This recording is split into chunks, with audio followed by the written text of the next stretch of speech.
کچھ لوگ شہوانی ریچھ بن جاتے ہیں، جس طرح ریچھ کے اندر شہوت بہت زیادہ ہوتی ہے، اس طرح کچھ لوگ ہیں کہ وہ پاک طیب طاہر بیویوں کے باوجود بھی سویر سے شام تک ان کی نظریں بدکاریاں کرتی ہیں۔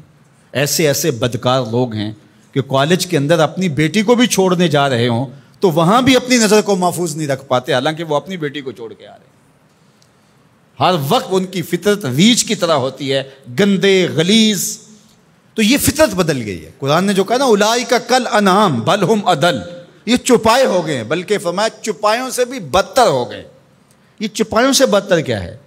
آپ نے چوپائے کو دیکھا ہوگا، جب اس کی جنسی خواہشات پروان چڑھتی ہیں اور وہ جنسی خواہشات کی تکمیل اور تسکین چاہتا ہے تو نر اپنے مادہ کو تلاش کرتا ہے۔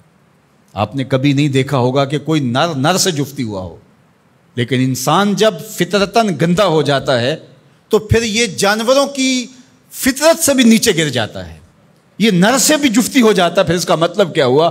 بل ہم اضل، یہ اس سے بھی گندا اور غلیظ ہو گیا۔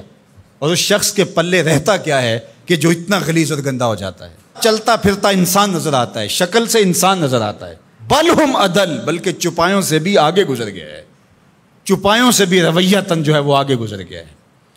وہ درندہ بنتا ہے تو پھر جانور بھی جانوروں کو جو ہے وہ چیرتے پھاڑتے ہیں اور ان کا قتل کرتے ہیں، شیر، لیکن اس کو صرف اس وقت قتل کرتا ہے جب اس وقت بھوک لگتی ہے۔ جب اس کو بھوک نہیں ہوتی تو وہ کسی دوسرے جانور کا شکار نہیں کرتا، اور دوسرا وہ شکار کرتا ہے تو اپنے ہم جنس کا شکار نہیں کرتا، دوسرے کا شکار کرتا ہے۔ اور انسان جب درندہ صفت ہوتا ہے تو یہ انسانوں کے گوشت کے ٹکڑے کر کے اس پہ رقص بھی کرتا ہے۔ آپ تاریخ کی کہانی، اس نے اپنے سکے بھائیوں کو قتل کیا ہے، اس نے اپنی بیوی کو قتل کیا۔ یہ پچھلے دنوں کے اندر ایک خاتون کی کہانی پڑھی تھی، اس نے اپنے شوہر کو قتل کر کے ہنڈیا میں پکایا۔ تو پھر بل ہم اضل ہے نا، یہ چوپایوں سے بھی بدتر ہو جاتا ہے۔ درندہ ہوتا ہے درندگی میں، یہ چوپایوں سے بھی بدتر ہو جاتا ہے۔ یہ ماضی کے اندر جہاد کے نام سے جو کچھ ہوا، انسانوں کی قبروں سے نکال کر کے ان کی لاشوں کو چوراہوں پہ لٹکایا گیا۔ تو انسان جب درندہ بنتا ہے تو پھر کہاں سے کہاں چلا جاتا ہے، چاہے وہ شہوانی ریچھ بن جائے، چاہے وہ بھونکنے والا کتا بن جائے، پھر اس کی گندی زبان سے کوئی بھی محفوظ نہیں ہوتا۔ نہ ماں محفوظ ہوتی ہے، نہ باپ محفوظ ہوتا ہے، نہ بھائی محفوظ ہوتے ہیں، نہ بہنیں محفوظ ہوتی ہیں، اور نہ دوست محفوظ ہوتے ہیں، نہ معاشرہ محفوظ ہوتا ہے۔ اسی طرح کوئی بندروں والی فطرت بن جائے، بندروں کی آپ نے تو دیکھی ہیں، کسی سے ماچس چھین لی، کسی سے جو ہے وہ روٹی کا ٹکڑا چھین لیا، کتنی عجیب حرکتیں کرتے ہیں۔ اور کچھ لوگ بھی اس طرح بندر فطرت ہوتے ہیں، اور آپ دیکھتے ہیں کہ وہ ہر وقت شرارتیں کرتے رہتے ہیں بندروں کی طرح۔ تو وہ مسخ حقیقی نہیں ہوتا، وہ مسخ مانوی ہوتا ہے۔ تو بنی اسرائیل کے اندر جو مسخ ہوا تھا، تو ایک قول تو یہ ہے کہ وہ مسخ حقیقی ہوا تھا، ان کی شکلیں ہی بندروں والی ہو گئی تھیں۔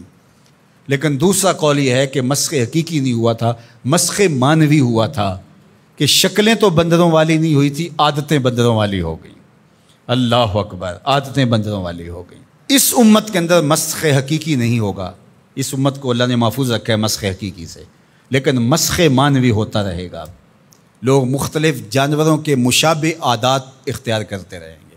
اور آج ہم اپنے معاشرے کے اندر دیکھیں تو کوئی کتا صفت ہے، کوئی بندر صفت ہے، کوئی ریچھ اور کچھ درندے کی عادات کو اپنے اندر ہوتا ہے، درندگی، سفاکیت، یہ ساری انسانوں کے اندر اتر آئی ہیں، تو پھر وہ انسان نہیں رہتے۔ غالب نے کہا تھا نا کہ آدمی کو بھی میسر نہیں انسان ہونا، جب یہ حد سے گزرتا ہے تو پھر بہت آگے نکل جاتا ہے، اور پھر یہ انسان نہیں رہتا بلکہ بندروں اور خنزیروں سے بھی آگے بڑھ جاتا ہے۔ اور یہ میں نہیں کہہ رہا، اولئک کالانعام، قرآن کہتا ہے یہ چوپایوں کی طرح ہے، بل ہم اضل، بلکہ چوپایوں سے بھی گیا گزرا ہے، چوپایوں سے بھی آگے گزر جاتا ہے۔ یہ تجاوز جب کرتا ہے تو پھر اس کے پلے کچھ نہیں رہتا۔ تو انسان کی جو قدر و قیمت ہے وہ تو اس کے اس عقل و شعور، فہم، ادراک، اخلاقیات سے ہے، اور اگر اس کے پاس یہ کچھ نہیں رہا تو یہ شکل تو ابو لہب کے پاس بھی تھی، یہ تو ابو جہل کے پاس بھی تھی۔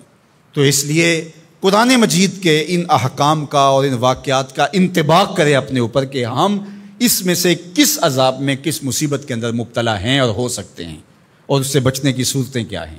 آج ہم اپنی خواہشات کے غلام بن جائیں اور شرعی تعلیمات کو، نبوی منہج کو، طریق کو چھوڑ دیں گے تو پھر ہم بھی بندروں اور جانوروں سے مختلف نہیں ہوں گے۔ تو اللہ تعالی ہمیں اچھا صالح پاکیزہ انسان بنائے۔